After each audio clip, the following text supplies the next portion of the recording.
இச்சையின் ஆவி.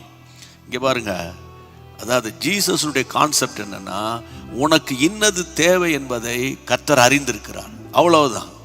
இன்னைக்கு நைட்டு எனக்கு என்ன சாப்பிடணும்னு ஆண்டவர் அறிஞ்சிருக்கிறார். நான் அலைய மாட்டேன், அதை சாப்பிடலாமா இதை சாப்பிடலாமான்னு அலைய மாட்டேன். இஸ்ரவேல் ஜனங்கள் மாதிரி மண்ணாவையே சாப்பிட்டு நான் ரொம்ப ஃபெட்டப் ஆயிட்டேன், அதனால இன்னைக்கு நமக்கு ஒரு நான்வெஜ் வேணுமே அவன் புலம்புறான், அழுறான் பாருங்க. அதான் இச்சை, அதான் இச்சை உள்ளவன் ஆனார்கள் பைபிள் சொல்லுது. ஆண்டவர் ஒரு கீழ்காற்றை வீச முன்னா எவ்வளோ சாப்பிட்ற போய் சாப்பிட்டு தொலை. கடைசியில் சாப்பிட்டு அவன் பல்லுகளெல்லாம் சீக்கி அதில் ஒரு கூட்டம் போராடினாங்க. இன்னைக்கு நான் என்ன சொல்கிறேன்னு கேட்டால், கர்த்தருடைய பிள்ளைகளே, எண்ணத்தை உண்போம், எண்ணத்தை உடுத்துவோம்.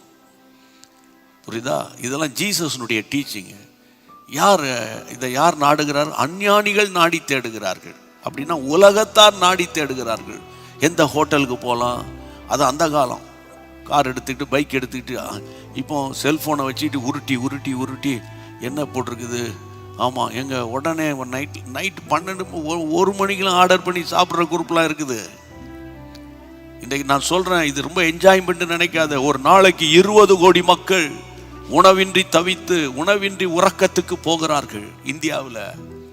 அதனால் இந்த கடைசி நாட்கள், ஆண்டவரே இச்சையின் ஆவி என்னை தாக்கக்கூடாது.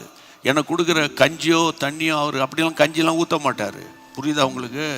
ஏதோ கொடுக்கறதுல ஸ்தோத்திரம் பண்ணிட்டு சாப்பாடுக்கு முன்னால் ஏசப்பா இந்த உணவுக்காக நன்றிப்பான்னு சொல்லுங்க, போதும், கர்த்தர் நடத்துவார். ஆமென்.